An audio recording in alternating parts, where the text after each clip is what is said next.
Γεια σας! Σε αυτό το βίντεο θα δούμε πώς μπορούμε να βάλουμε υποσημείωση και λεζάντα σε ένα έγγραφο του Word 13. Αρχικά πηγαίνω στο σημείο του κειμένου όπου θέλω να βάλω την υποσημείωση.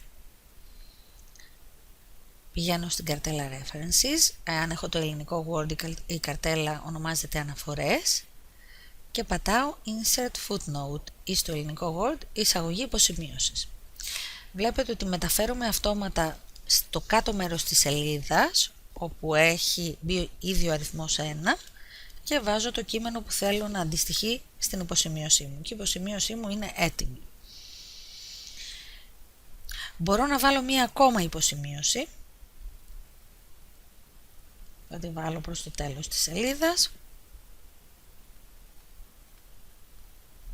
Γίνεται αυτόματη αρρύθμιση, παίρνει τον αριθμό 2 και έχω βάλει και τη δεύτερη υποσημείωσή μου. Εάν τώρα θέλω να βάλω μία τρίτη υποσημείωση ανάμεσα στις δύο αρχικές, θα δείτε ότι η αρρύθμιση τροποποιείται αυτόματα, δηλαδή έχει αλλάξει ο αριθμός της δεύτερης υποσημείωσης, έχει γίνει 3, ώστε να μου αφήσει το 2 κενό και η αρρύθμιση, η σειρά του κειμένου να ακολουθεί την αρρύθμιση που έχουμε κάτω. Μπορώ να περιηγηθώ στις υποσημειώσεις μου πατώντας το Next Footnote ή αν είμαι σε κάποιο σημείο του κειμένου στο επάνω μέρος της σελίδας πατώντας το Show Notes μεταφέρομαι αυτόματα εκεί.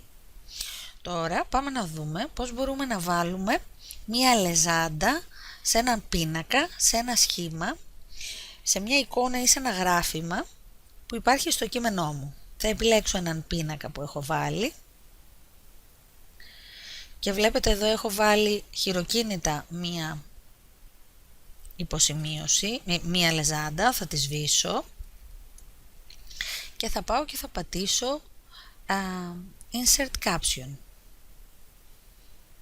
Μπορώ να επιλέξω αν πρόκειται για εξίσωση, για σχήμα ή για πίνακα.